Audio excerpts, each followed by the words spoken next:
বলি, গতকাল যখন আমি হসপিটালে ছিলাম তখন দুপুরবেলা আমিনিয়ার ফায়ারের খবরটা আমার কাছে আসে।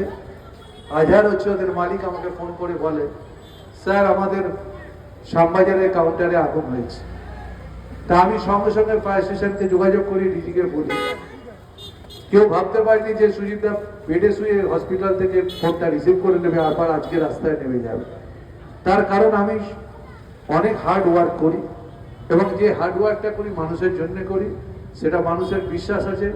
অনেক কঠিন পরিস্থিতিতে গতবার ওখানে দাঁড়িয়ে এই যে আজকে যিনি বিরোধী দলনেতা কত গালাগালি দিয়ে গেল, বাবা রে বাবা, সে তো আমার বাবা মাকে উদ্ধার করে দিয়ে চলে গেল।